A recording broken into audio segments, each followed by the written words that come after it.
Good morning, everyone.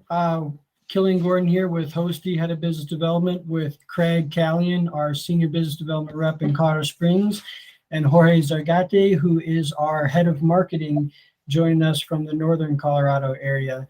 Today, we're going to answer some questions from our fans, one in particular, Marianne, who asked about the permitting requirements for short-term rentals. We're going to stick to the areas that we know specifically, which is the greater Scottsdale, Arizona area, and also the greater Colorado Springs area. So why don't I kick it off to Craig to fill us in about short-term rental permitting in Colorado Springs.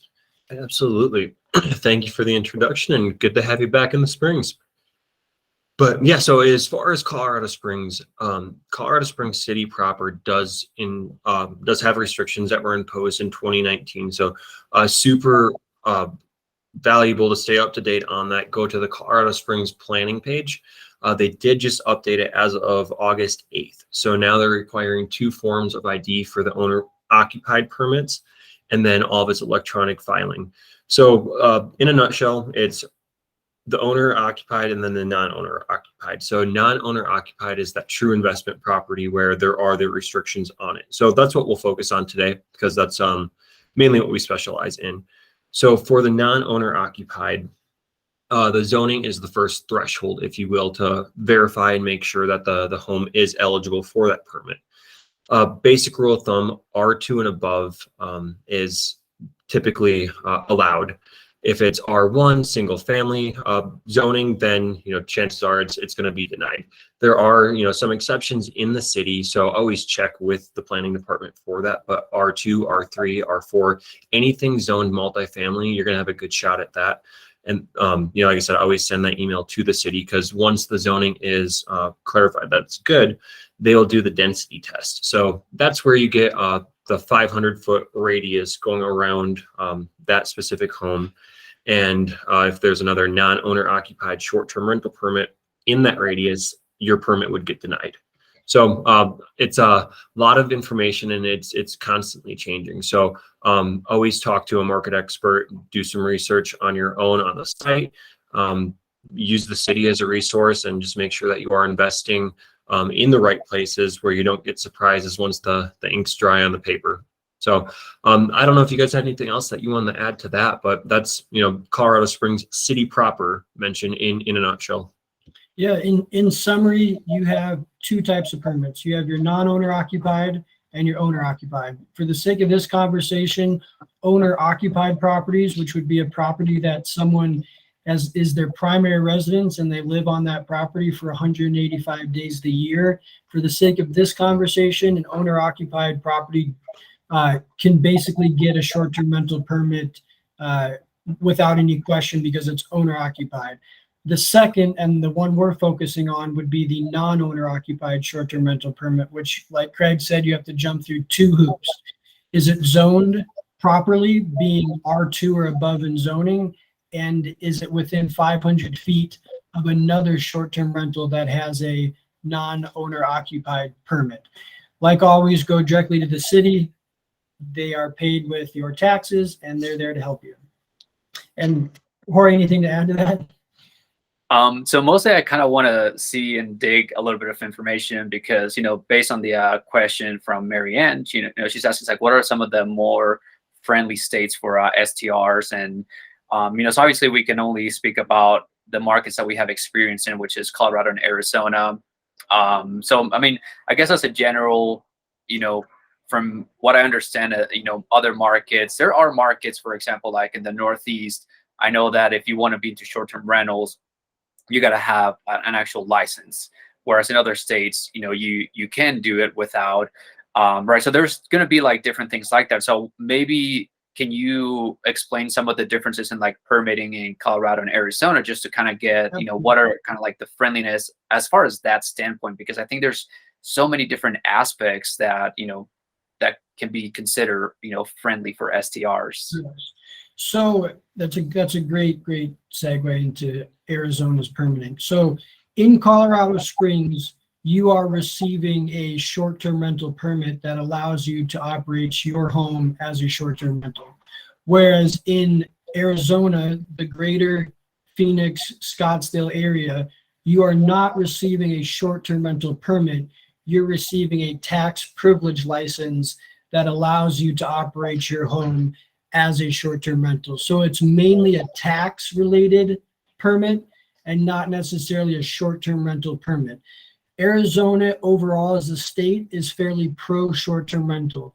Legislation was passed banning cities and municipalities from outright banning short-term rentals from their community, but that still allows HOAs and local municipalities to make different rules that can make it more difficult to run a short-term rental.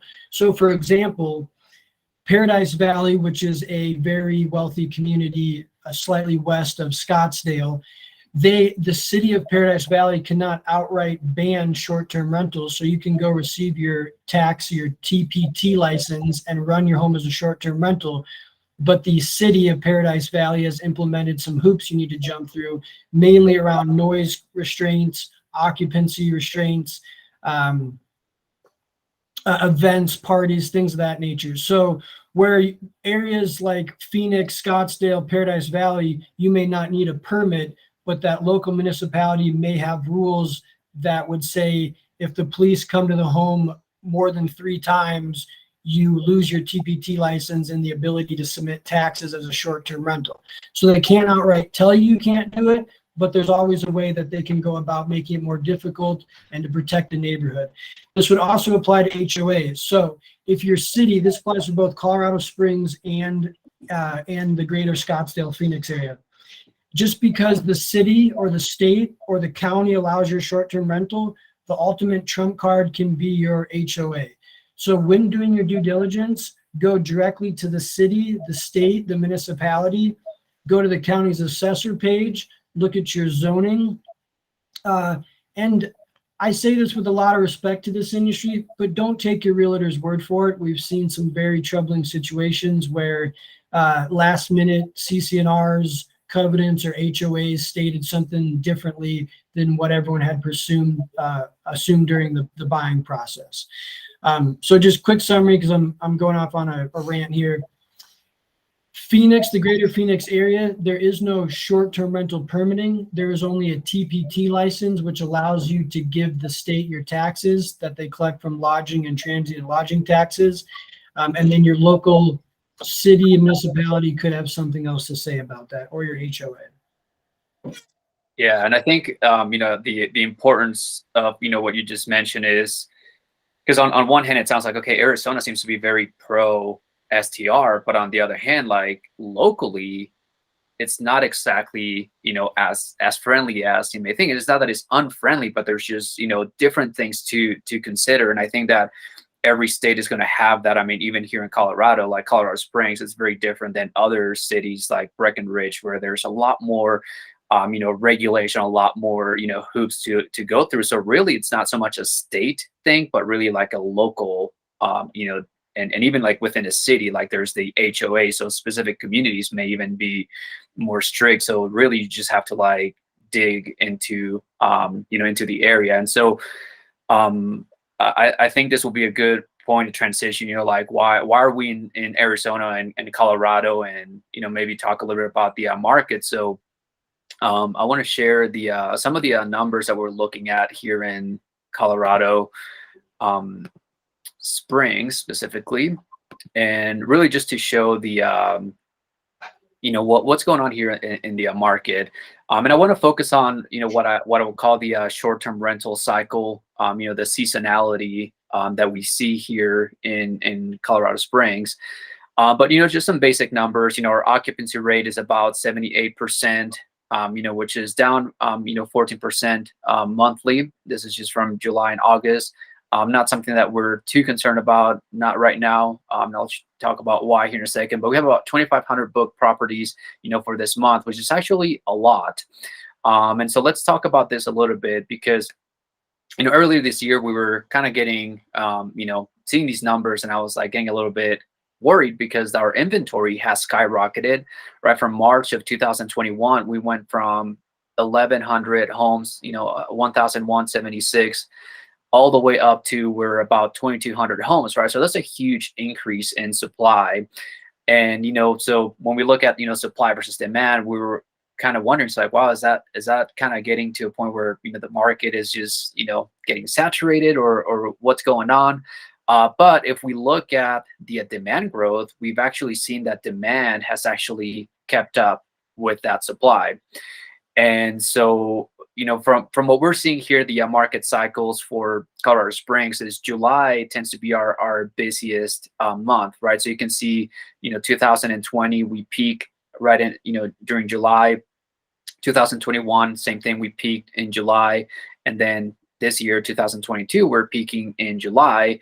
And so just the market cycle, we just know that after July, we go into a decline until February, which is our our slowest month, right? So we can see July 2020 or February 2021 being our slowest month. And then same thing for February 2022 it was our slowest month this year. And so we're expecting February 2023 to be the same thing, the slowest month, and then for it to come back up. Now, whether or not we will, reach the same peak or go higher, it's something that, we're going to have to monitor, and we'll only know once July of next year comes up.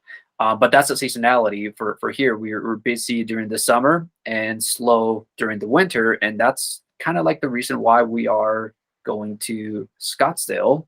So, Kayleen, you want to take over and talk about Scottsdale?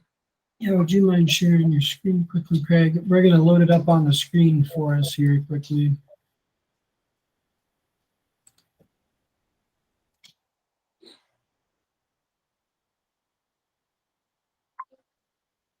So Hosty, while this loads, Hosty recently expanded to the greater Scottsdale area. So this would be Northeast Phoenix, Paradise Valley, Scottsdale, Tempe, and then a little south into Chandler, Arizona.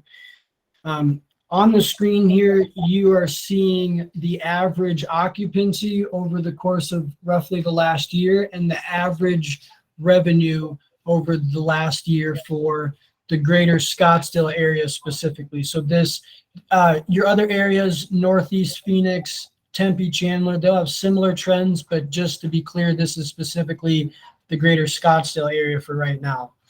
And so why did we pick this area? Well, if you remember what Jorge just showed you, in the winter months in the Colorado Springs area, travel dips. It begins to slow down. We don't have a ski slope here in Colorado Springs, so a lot of travel heads into the mountains in the winter for Colorado instead of on the Front Range. As temperatures dip here in Colorado, people like to go south for the warmer winters in Arizona.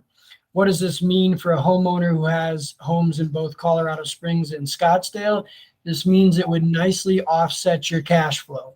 So looking at this, the occupancy graph, you'll see April of 2022, you begin to see a decrease in occupancy, and it becomes fairly stagnant through June, July, and then a little bit of more of a drop in August.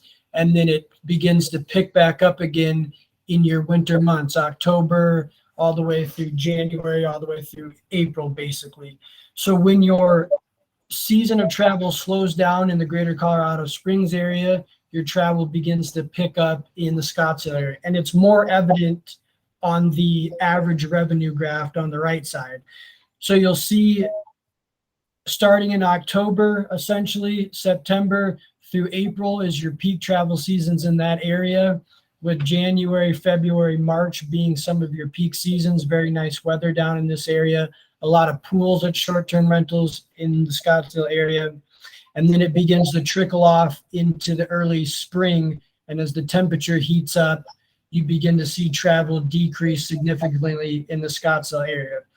And so you have two nicely offsetting markets. When travel peaks in Scottsdale, it drops in Colorado Springs. When it peaks in Colorado Springs, it dips in Scottsdale. And I'll hand it off to Craig. You can see how that's evident with some of Colorado Springs' trends as well.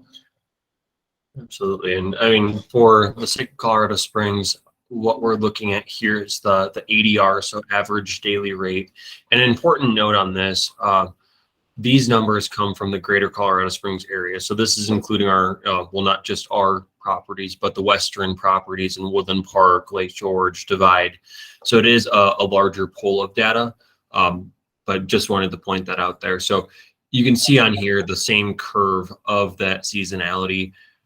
July, obviously, like we pointed out, was our peak, and then you can see February is more that floor for the occupancy for us here, and it's just a continual cycle. And with the seasonality and things happening such as COVID, so on and so forth, it has stayed pretty consistent during that of the seasonality. So it's a wise thing to try to balance out your market, balance up the seasonality.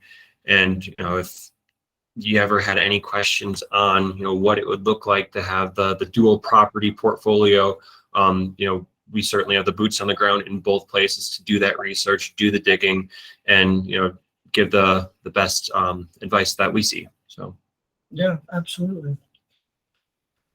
so yeah, I don't know that we have anything else to go over today, guys. Is there anything else you can think of?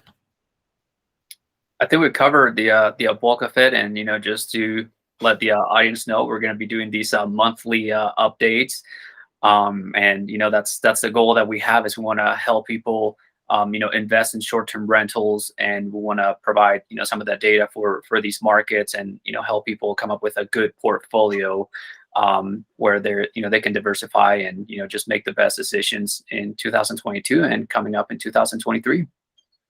Perfect. Absolutely. Well, thank you for everyone for watching. I hope this was valuable, and I hope everyone walked away with a little bit more information than they came with. Leave any questions you may have, comments, disagreements, constructive criticism in the comment box below, and we look forward to doing this again with you guys. Yeah, don't forget to like, comment, subscribe, and check the description box below the video to check out our website and get in contact with us if you have any questions regarding short-term rentals in Colorado Springs and Scottsdale, I should say. Absolutely. Awesome. Well, have a good weekend, guys, and we'll see you next month.